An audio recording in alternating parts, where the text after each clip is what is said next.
अस्सलाम वालेकुम व्यूअर्स। आज जो हम लेक्चर की सीरीज़ स्टार्ट करने वाले हैं वो है अकाउंटिंग।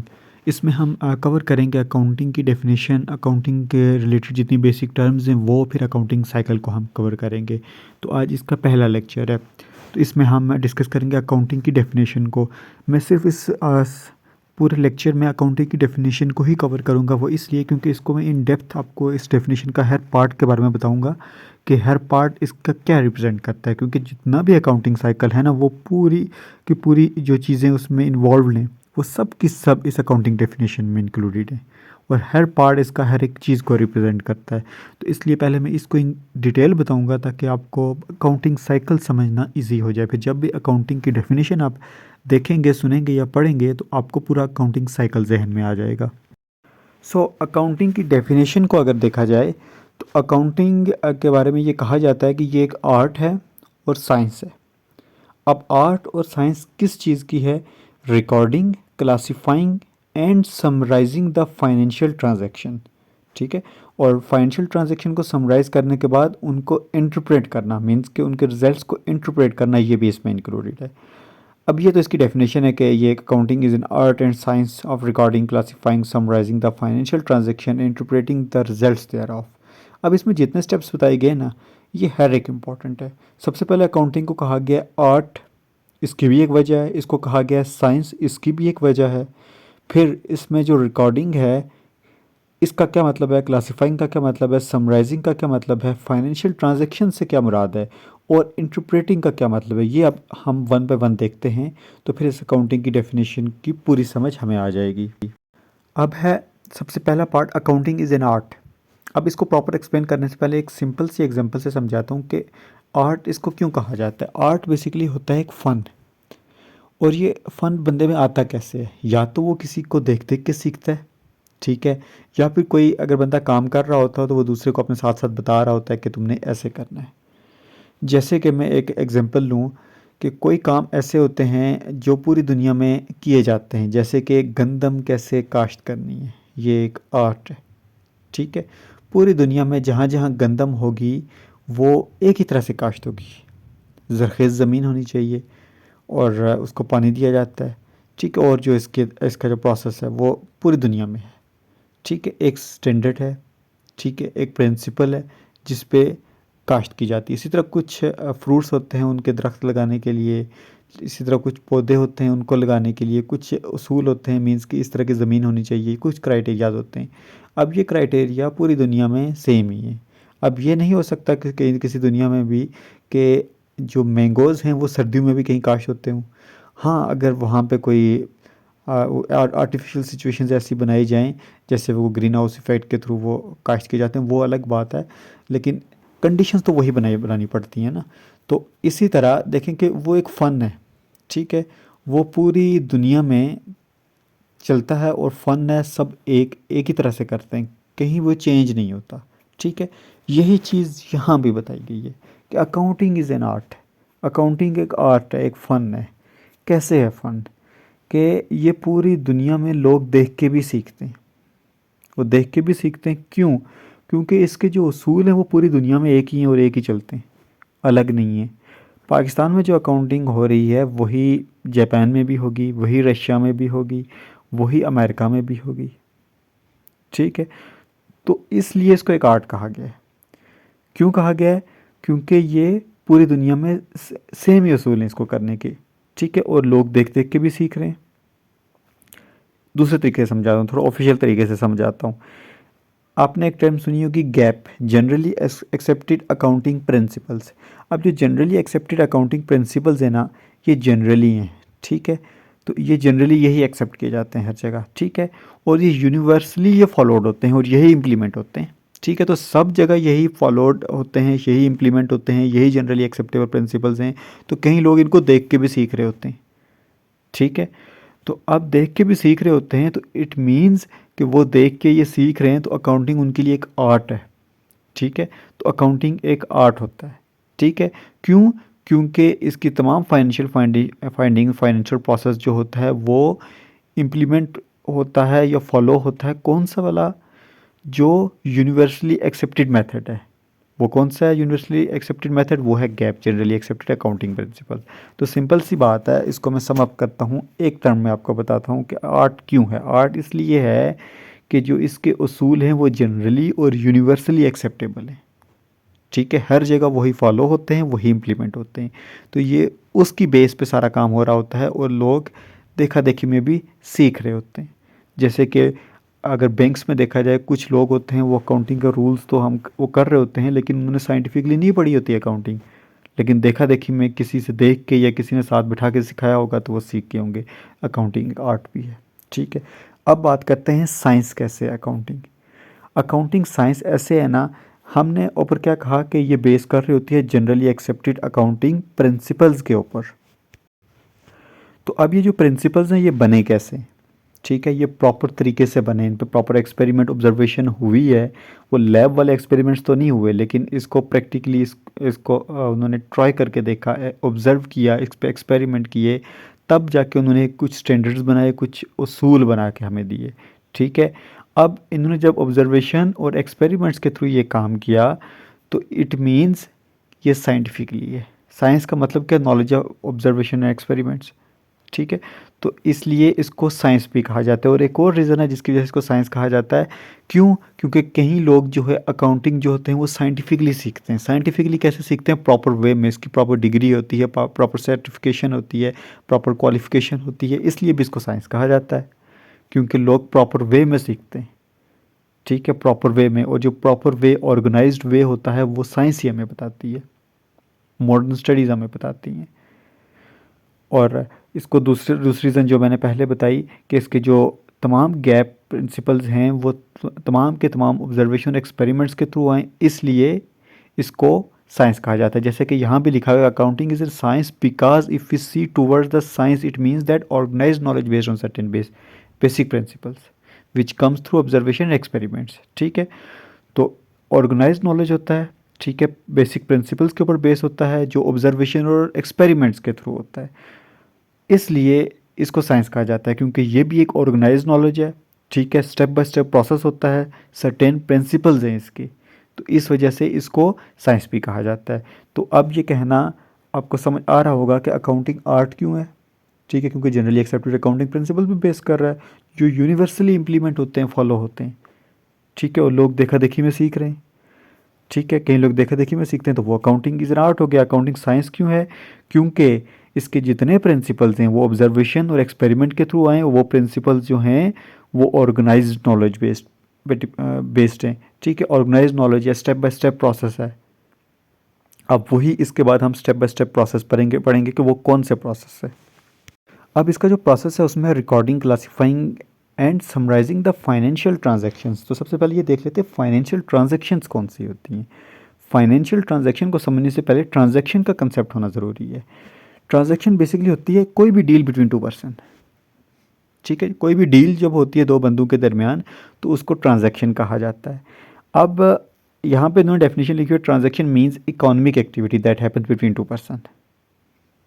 अब ये बात याद रखना है कि हर जगह आपको ये ट्रांजैक्शन की ये वाली डेफिनेशन नहीं मिलेगी, ये फाइनेंस के अकॉर्डिंग उन्होंने डेफिनेशन एक दी हुई है।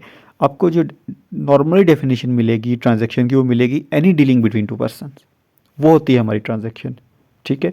अब वो डीलिंग जो दो बंदों के दरमियान होती है वो ट्रांजैक्शन होती है, लेकिन वो हर ट्रांजैक्शन फाइनेंशियल ट्रांजैक्शन नहीं होती। वो किस लिए मैं आपको बताता हूँ। फाइनेंशियल ट्रांजैक्शन सिर्फ उन ट्रांजैक्शन को कहा जाता है ना, लेफ्ट फाइनेंशियल तब जुड़ता है उसके साथ जब ऐसी डील हो दो बंदों के दरमियान जो in term of money Maihar की जा सके। अगर वो इन टर्म ऑफ मनी मैयर नहीं की जा सकती तो वो फाइनेंशियल नहीं होगी, वो जस्ट ट्रांजैक्शन होगी। तो हमने इधर क्या कहा, फाइनेंशियल ट्रांजैक्शंस कौन सी हैं, है तो डील ही दो बंदों के दरमियान, लेकिन इन टर्म ऑफ मनी मैयर की जा सकती है। जैसे कि अगर एक कस्टमर है वो किसी शॉप पे गया, फर्नीचर परचेज करना चाह रहा है, फर्नीचर की प्राइस है 50,000, अब ये डील होगी दो बंदों के दरमियान, ठीक है, अब डील तो हो गई, इन टर्म ऑफ मनी भी मैयर की जा सकती है कि 50,000 का सोफ़ा ख़रीदा है इसने, 50,000 का फर्नीचर ख़रीदा है, तो अब इन टर्म ऑफ मनी मैयर हो सकती है ना, तो ये फाइनेंशियल ट्रांजैक्शन होगी। लेकिन अगर वो transaction in term of money measure नहीं की जा सकती तो इट मीन्स वो सिर्फ ट्रांजैक्शन होगी। तो हम सिर्फ ट्रांजैक्शन को नहीं रिकॉर्ड करेंगे, फाइनेंशियल ट्रांजैक्शंस को रिकॉर्ड करेंगे। लेकिन जब फाइनेंस में हम ट्रांजैक्शन की बात करते हैं तो उससे मुराद फाइनेंशियल ट्रांजैक्शन ही होती है। अब ये चीज़ इतना डीपली अंडरस्टैंड करने की ज़रूरत इसलिए है कि बाद में एमसीक्यूज़ में इस चीज़ में कंफ्यूज कर दिया जाता है कि हम कौन सी ट्रांजैक्शन रिकॉर्ड करेंगे, हम कौन सी डील रिकॉर्ड करेंगे, ट्रांजैक्शन या फाइनेंशियल ट्रांजैक्शन। तो हमेशा फाइनेंशियल ट्रांजैक्शन रिकॉर्ड होती हैं। सिर्फ ट्रांजैक्शन फाइनेंस के लोग में कहीं लोग कहते होंगे या और यूज़ भी करते होंगे कि ट्रांजैक्शन हम रिकॉर्ड करते हैं। ठीक है, ट्रांजैक्शन रिकॉर्ड करते हैं हम, डील जो भी होती है, जो भी इकोनॉमिक एक्टिविटी होती है वो हम रिकॉर्ड करते हैं। अब जब इकोनॉमिक एक्टिविटी आ गई ना, इकोनॉमिक का मतलब ही यही होता है कि जो in term of money measure की जा सके, वही इकोनॉमिक एक्टिविटी होती है। तो अब ट्रांजैक्शन फाइनेंस में मीन्स फाइनेंशियल ट्रांजैक्शन, लेकिन अगर जनरल वे में देखा जाए तो ट्रांजैक्शन और फाइनेंशियल ट्रांजैक्शन दोनों डिफरेंट चीज़ें हैं। इनको डिफ्रेंशिएट करने के लिए मैंने दोनों टर्म्स को अलग अलग किया है। तो हमेशा याद रखिएगा कि अकाउंटिंग की डेफिनेशन में हमने फाइनेंशियल ट्रांजैक्शन वर्ड यूज़ करना है। बट कुछ लोग इसको सिर्फ ट्रांजैक्शन ही यूज़ करेंगे और वो इसको फाइनेंशियल ट्रांजैक्शन के सेंस में ही लेंगे, और उनसे अगर ट्रांजैक्शन की डेफिनेशन भी पूछी जाए वो यही कहेंगे कि इकोनॉमिक एक्टिविटी, या फिर ये कहेंगे कि any deal between two person that can be express in term of money, वो ट्रांजैक्शन है। ठीक है, वही फाइनेंशियल ट्रांजैक्शन के तौर पर यूज़ करेंगे। लेकिन ये कंसेप्ट जहन में होना चाहिए कि हम इस चीज़ को प्रेफर करें कि फाइनेंशियल ट्रांजैक्शन वर्ड ही यूज़ किया जाए। अब इस प्रोसेस का फर्स्ट स्टेप है जो अकाउंटिंग आर्ट एंड साइंस। किस चीज़ की आर्ट एंड साइंस? सबसे पहले इसका स्टेप आ जाता है, हमने कहा था स्टेप बाय स्टेप प्रोसेस है। तो पहला स्टेप है रिकॉर्डिंग। रिकॉर्डिंग का मतलब क्या है? रिकॉर्ड करने का सिंपल सेंस में लिया जाए मीन्स कि कहीं लिख लेना। ठीक है, यही रिकॉर्ड करना है। इसमें भी वही चीज़ है, लेकिन अकाउंटिंग की लैंग्वेज में हमने रिकॉर्ड करना होता है। ठीक है, तो हमने कौन सी ट्रांजैक्शंस रिकॉर्ड करनी है? Financial transaction. अब रिकॉर्ड कहाँ करनी है? बुक ऑफ अकाउंट्स में। कौन सी बुक ऑफ अकाउंट्स में? ओरिजिनल बुक ऑफ एंट्री, जिसको जर्नल कहा जाता है, उसमें हम रिकॉर्डिंग करते हैं। रिकॉर्डिंग से क्या मुराद है कि जो जर्नल है, जिसको ओरिजिनल बुक ऑफ एंट्री कहा जाता है, उसमें हम अपनी ट्रांजैक्शन को रिकॉर्ड करेंगे। ट्रांजैक्शन को रिकॉर्ड करने से मुराद यही है कि जो हमने डील की है दो बंदों के दरमियान, जो in term of money express की जा सकती है, उसको हमने रिकॉर्ड कर दिया कि इस बंदे से हमने कोई चीज़ परचेज़ की, सेल की, या लोन लिया या लोन दिया, जो डील भी थी वो हमने रिकॉर्ड कर दी। तो जब रिकॉर्ड कर दी तो वो करेंगे कहाँ? ओरिजिनल बुक ऑफ एंट्री में, जिसको हम कहते हैं जर्नल। अब यहाँ पे एक और बात है कि ये जर्नल वर्ड आया कहाँ से? अब ये जो जर्नल वर्ड है ना, ये एक फ्रेंच वर्ड जो है जोर, JOUR, जोर, इससे निकला है। जोर का मतलब होता है डे, मतलब कि हम डेली बेसिस पे ट्रांजैक्शंस को रिकॉर्ड कर रहे होते हैं जर्नल में। तो जब उन्होंने देखा कि हमने डेली बेसिस पे ट्रांजैक्शंस रिकॉर्ड कर रहे होते हैं, तो उन्होंने नाम ही इसको, और फ्रेंच वर्ड जो जोर, जिसका मतलब भी था डे, तो उससे दे के तो उसका नाम थोड़ा चेंज करके जर्नल बना दिया इसका। और क्योंकि हम डेली बेसिस पे ट्रांजैक्शन करते हैं, डे टू डे ऑपरेशन जितने भी होते हैं, जितनी डीलिंग्स होती हैं, उन सबको हम रिकॉर्ड करते हैं डेली बेसिस पे। अब जर्नल के और भी बहुत से नाम हैं, जैसे कि जर्नल को बुक ऑफ क्रोनोलॉजिकल रिकॉर्ड भी कहा जाता है, ओरिजिनल बुक ऑफ एंट्री भी कहा जाता है, इसको जर्नलाइजिंग भी कहा जाता है, इसको जर्नल भी कहा जाता है, इसको रिकॉर्डिंग भी कहा जाता है। तो मुख्तलिफ इसके नाम हैं। तो अब यहाँ तक ये चीज़ समझ आ गई कि जर्नल है क्या? ओरिजिनल बुक ऑफ एंट्री, जहाँ पे day to day operations record किए जाते हैं। अब ये रिकॉर्ड ऐसे नहीं किए जाते, किसी एविडेंस की बेस के ऊपर रिकॉर्ड किए जाते हैं। कोई सबूत चाहिए होता है जिस बेस पे हम रिकॉर्ड करें, ताकि कल ऑडिट वाले आए, उन्होंने कहा कि आपने ट्रांजैक्शन रिकॉर्ड की है कि मैंने फर्नीचर 50,000 का ख़रीदा है, तो वो कहेगा हमें क्या पता आपने 50,000 का ख़रीदा या नहीं ख़रीदा, क्या पता 30,000 का ख़रीद के 20,000 आपने जेब में डाल दिया हो। तो हमें प्रूफ दिखाएं कि आपने वाकई 50,000 का ख़रीदा है। तो उस वक्त हमें एविडेंस की ज़रूरत होती है, और वो होता है वोचर। वोचर कौन सा होता है? रिसीट होती है, जिस पे लिखा होता है कि ये फर्नीचर ख़रीदा है इतने प्राइस की, जो रसीद हम दुकानदार से ले रहे होते हैं। तो वो एविडेंस होता है। तो एविडेंस की बेस के ऊपर हम अपने एंट्री पास करते हैं। इट मीन्स हम रिकॉर्ड करते हैं जर्नल में, तो वो एविडेंस का होना लाजमी होता है। जर्नल को फर्दर डिवाइड भी किया जाता है। सब्सिडरी बुक जिनको कहते हैं, या सब्सिडरी जर्नल कहते हैं, तो वो एक अलग टॉपिक आ जाता है, जिसमें कैश बुक्स आ जाती हैं, single column, double column, triple column cash books. तो वो जब मैं कैश बुक वाला टॉपिक कराऊंगा तो उसमें वो मैं डिटेल में बताऊंगा। यहाँ पे वो थोड़ा सा हटके हो जाता है, तो जो न्यू लोग होते हैं उनको समझने में प्रॉब्लम हो जाती है। तो इसलिए बस इतना ही बता दूँ कि इसको सब्सिडरी जर्नल में भी डिवाइड किया जाता है। और ये सब्सिडरी जर्नल कौन से होते हैं? ये हैं cash journal, purchase journal, sales journal, inventory journal, इस तरह के जर्नल होते हैं। तो जो भी हम अपना डाटा रिकॉर्ड कर रहे होते हैं जर्नल में, तो उनकी डिटेल्स हम सब्सिडरी जर्नल में जाके देख सकते हैं। सब्सिडरी जर्नल में डिटेल उसकी लिखी जाती है। तो ये होता है रिकॉर्डिंग, जिसमें हम जर्नल में अपनी ट्रांजैक्शंस को रिकॉर्ड करते हैं। अब नेक्स्ट स्टेप आता है क्लासिफिकेशन का। जब ट्रांजैक्शन हम रिकॉर्ड कर लेते हैं जर्नल में, तो हम अगला फेस होता है हमारा क्लासिफिकेशन का। अच्छा, इस स्टेप को पोस्टिंग भी कहा जाता है, इस स्टेप को क्लासिफिकेशन भी कहा जाता है। अब क्लासिफिकेशन क्यों कहा जाता है? क्योंकि जब हम रिकॉर्ड कर लेते हैं ट्रांजैक्शन अपने जर्नल में, तो जर्नल में कई ट्रांजैक्शंस ऐसी होती हैं जो सेम नेचर की होती हैं। सपोज़ कि अगर हम कैश सेल्स की बात करें, तो सेल्स हम डेली बेसिस पे कर रहे होते हैं। आज जो सेल हुई हैं कल भी होंगी, दिन में क्या पता कितनी बार होंगी। तो वो जो सेल्स होती हैं उनकी तमाम एंट्रीज़ सेम नेचर की होंगी। तो क्लासिफिकेशन में हम क्या करते हैं, हम लेजर अकाउंट्स बनाते हैं। लेजर अकाउंट्स में क्या करते हैं, सेम नेचर की एंट्रीज़ को इकट्ठा करके एक जगह लिख देते हैं, एक ही लेजर में। जैसे सेल्स लेजर बनेगा, उसमें तमाम सेल्स की एंट्रीज जितनी भी होंगी इकट्ठी करके वहाँ लिख देंगे। कैश लेजर बनेगा, जितनी कैश की एंट्रीज हुई हैं वहाँ लिख देंगे। बैंक की इस तरह सारी उधर लिख देंगे। तो जिन जिन एंट्रीज़ की क्लासिफिकेशन सेम होंगी, मीन्स के उनकी खसूसियात सेम होंगी। अब खसूसियात सेम कैसी होंगी, जिन जो एक ही नेचर की होंगी, मीन्स के सेल सारी जितनी भी एंट्रीज हैं उन सबकी खसूसियात सेम है, वो एक ही नेचर की, उन सबको इकट्ठा करके लिख देंगे। तो इसलिए इसको क्लासिफिकेशन कहा जाता है, क्योंकि अकॉर्डिंग टू देयर नेचर हम उनको क्लासीफाई करते हैं। क्लासीफाई करके उनको इकट्ठा करके लिखते हैं कि सेम नेचर की एंट्रीज़ को इकट्ठा करके हम अलग लिख लेते हैं, अकाउंट बना के लिख लेते हैं। उसको कहा जाता है लेजर अकाउंट, और इस प्रोसेस को पोस्टिंग भी कहा जाता है। तो अब इसमें भी यही बताया गया है कि हम ग्रुपिंग कर रहे होते हैं। हम क्या कर रहे होते हैं, सेम नेचर की एंट्रीज़ को एक जगह लिख ले होते हैं, और इस पूरे प्रोसेस को हम क्या कह रहे होते हैं, क्लासिफिकेशन कह रहे होते हैं। और जिस बुक में लिखते हैं उसको लेजर कहा जाता है। तो सिंपल सी बात है, सबसे पहले हम ट्रांजैक्शन रिकॉर्ड करते हैं जर्नल में। रिकॉर्ड करने के बाद हम उसको क्लासिफिकेशन करते हैं, मीन्स कि सेम नेचर की एंट्रीज़ को एक जगह इकट्ठा करके लेजर अकाउंट बना के वहाँ लिख लेते हैं। अब इसके बाद तीसरा स्टेप आता है समराइजेशन का। इसमें हम क्या करते हैं, समराइज़ करते हैं अपने डाटा को। हमारा जो लेजर अकाउंट्स की शेप में डाटा मौजूद होता है, जो क्लासिफिकेशन के फेस में हमने जो पोस्टिंग की होती है, अब उसको समराइज़ करते हैं। अब समराइजिंग में हम क्या करते हैं, हम ट्रायल बैलेंस बनाते हैं। जितनी भी डेबिट एंट्रीज़ होती हैं वो एक साइड पे लिख लेते हैं, और जितनी भी क्रेडिट एंट्रीज़ होती हैं उनको दूसरी साइड पे लिख लेते हैं। अब उनको उनका टोटल कर लेते हैं, और दोनों सेम आने चाहिए। इससे क्या मुराद है, इससे ये मुराद है कि हमने ड्यूल एस्पेक्ट पढ़ा था अकाउंट्स में, ठीक है, अकाउंटिंग में। ड्यूल एस्पेक्ट से क्या मुराद है कि हमारे पास टू एस्पेक्ट्स होते हैं एक अकाउंट के, ठीक है, एक डेबिट और एक क्रेडिट। और एंट्री हम करते हैं, डबल एंट्री करते हैं। डबल एंट्री मीन्स कि एक डेबिट होता है और एक क्रेडिट होता है, और डेबिट का टोटल हमेशा क्रेडिट के टोटल से इक्वल होता है। जब डेबिट का टोटल हमेशा क्रेडिट से इक्वल होगा तो समराइजिंग में दोनों साइड्स बराबर आनी चाहिए। इट मीन्स हम क्या करते हैं, समराइजेशन में एक और काम कर रहे होते हैं। क्या कर रहे होते हैं, ड्यूल एस्पेक्ट को चेक कर रहे होते हैं कि क्या अर्थमेटिकली करेक्ट है। मीन्स कि हम अरिथमेटिक एक्यूरेसी को भी चेक कर रहे होते हैं। किसकी अरिथमेटिक एक्यूरेसी को चेक कर रहे होते हैं, ड्यूल एस्पेक्ट। मीन्स कि हमने जो एंट्रीज़ की हैं, हमने ये तो नहीं किया कहीं डेबिट ज़्यादा कर दिया हो क्रेडिट कम कर दिया हो, या क्रेडिट ज़्यादा कर दिया हो डेबिट कम कर दिया हो। क्योंकि ड्यूल एस्पेक्ट क्या कहता है कि every debit should have a credit and total of debit always भी equal to total of credit, ठीक है। अगर वो इक्वल है तो हमारा ट्रायल बैलेंस इक्वल आ जाएगा, उसकी दोनों साइड डेबिट और क्रेडिट इक्वल आ जाएगी। अगर नहीं है, ड्यूल एस्पेक्ट को फॉलो नहीं किया, इट मीन्स ये अर्थमेटिकली करेक्ट नहीं है। तो अरिथमेटिक एक्यूरेसी भी चेक हो जाती है ट्रायल बैलेंस में, और साथ ही साथ हमें एक समराइज डाटा मिल जाता है, समरी की फॉर्म में डाटा मिल जाता है। क्योंकि जब हम एंट्रीज़ करते हैं जर्नल में तो वो बहुत सी एंट्रीज़ होती हैं, क्या पता 100 से ऊपर हो जाएँ।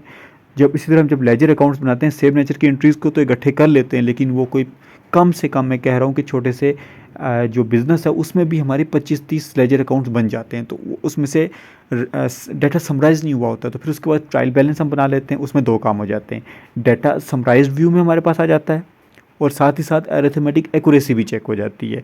तो ये दोनों काम हमारे समराइजेशन में हो जाते हैं। अब इन दो कामों के साथ एक और काम हो जाता है, हमें एक बेस मिल जाती है इंटरप्रेट के लिए। मीन्स के जब समराइज डाटा होगा तो उसकी बेस पे हम बेहतर इंटरप्रिटेशन कर देंगे। मीन्स कि अपनी फाइनेंशियल स्टेटमेंट्स बड़े अच्छे से बना सकते हैं अगर हमारे पास समराइज डाटा होगा। डाटा भी समराइज होगा, अरिथमेटिकली भी एक्यूरेट हो जाएगा, तो हम फाइनेंशियल स्टेटमेंट्स बड़ी अच्छी बना सकते हैं। अब जो इसका लास्ट स्टेप है वो है इंटरप्रेट। इंटरप्रेट क्या होता है कि इसमें हम फाइनल अकाउंट बना रहे होते हैं। ये हम कह सकते हैं कि फाइनल स्टेप है या फिर फाइनल फंक्शन है अकाउंटिंग का। बेसिकली जो रिकॉर्डिंग, क्लासिफाइंग, समराइजिंग, इंटरप्रेट है ना, इसको फंक्शंस ऑफ अकाउंटिंग भी कहा जाता है। अब यहाँ पे इंटरप्रेट में हम क्या करते हैं कि हमारे पास जो समराइज्ड और अर्थमेटिकली एक्यूरेट डाटा जो हमारे पास आया होता है तो उसको हम बेहतर तरीके से इंटरप्रेट करते हैं। अब इंटरप्रेट से क्या मुराद है, क्योंकि हमारा अगर ट्रायल बैलेंस आपने देखा हो या फिर अगर आप देखें तो उसमें जो हमारे पास डाटा होता है समराइज तो होता है, लेकिन हमें नहीं पता चल रहा होता है कि इस डाटा से हमें ये नहीं मालूम हो रहा होता कि हमारी कंपनी की फाइनेंशियल परफॉर्मेंस कैसी रही है पूरा साल, फाइनेंशियल पोजीशन क्या है हमारी कंपनी की, हमें नहीं पता चल रहा होता। तो जब नहीं पता चल रहा होता तो इसलिए हम उसको इंटरप्रेट करते हैं उस डाटा को, ताकि हम अपनी कंपनी की फाइनेंशियल परफॉर्मेंस और फाइनेंशियल पोजीशन को जान सकें। तो उसको जानने के लिए हमें उस डाटा को इंटरप्रेट करना पड़ता है। और इंटरप्रेट कैसे करते हैं, हम दो स्टेटमेंट्स बनाते हैं। और वो दो स्टेटमेंट्स कौन कौन सी हैं, एक है हमारे पास बैलेंस शीट जो फाइनेंशियल पोजीशन शो करती है, वो बाद में बनाई जाती है। उससे पहले हम इनकम स्टेटमेंट या trading and profit and loss account बनाते हैं। वो अकाउंट हमें क्या बताता है, वो फाइनेंशियल परफॉर्मेंस को बता रहा होता है, और इन दोनों को कलेक्टिवली फाइनल अकाउंट कहते हैं। तो हम final account on the basis of summarised data जो अरिथमेटिकली एक्यूरेट होता है उस पे उसकी बेसिस पे हम वो बना रहे होते हैं। तो इंटरप्रेट से मुराद यही होती है कि अपनी फाइनेंशियल स्टेटमेंट्स को प्रिपेयर करें। कौन कौन सी, इनकम स्टेटमेंट और बैलेंस शीट। इनकम स्टेटमेंट हमारी फाइनेंशियल परफॉर्मेंस शो कर रही होती है और बैलेंस शीट हमारी फाइनेंशियल पोजीशन या फाइनेंशियल स्ट्रेंथ ये चीज़ शो कर रही होती है। तो इंटरप्रेट से मुराद है यही चीज़ मुराद है। और जब ये चीज़ हम दोनों स्टेटमेंट्स बना लेते हैं तो फिर बेहतरीन रिजल्ट मिल जाता है। हमें पता चल जाता है कि पूरे साल हमारी फाइनेंशियल परफॉर्मेंस कैसी रही है, अभी हमारी फाइनेंशियल पोजीशन क्या है, कितने स्ट्रेंथन है हमारी फाइनेंशियल पोजीशन। तो ये चीज़ हमें कब पता चलती है, जब डाटा को इंटरप्रेट करते हैं। तो ये थी अकाउंटिंग की डेफिनेशन कि इसमें अकाउंटिंग आर्ट क्यों कहा जाता है, साइंस क्यों कहा जाता है, इसमें रिकॉर्डिंग से क्या मुराद है, इसमें क्लासीफाइंग से क्या मुराद है, समराइजिंग से क्या मुराद है, और फाइनेंशियल ट्रांजैक्शंस कौन सी होती हैं, और साथ में इंटरप्रेट के बारे में भी हमने पढ़ा कि ये क्या चीज़ होती है। तो ये था हमारी अकाउंटिंग की डेफिनेशन के रिलेटेड। अब वीडियो काफ़ी लेंथी होगी, इसलिए जो बाकी चीज़ें हैं ना अकाउंटिंग साइकिल की और बाकी जो जनरल टर्म्स हैं वो मैं नेक्स्ट वीडियो में बताऊंगा कि उसमें कौन कौन सी चीज़ें का क्या मतलब है, और उसका इन डेप्थ नॉलेज आपको दूंगा।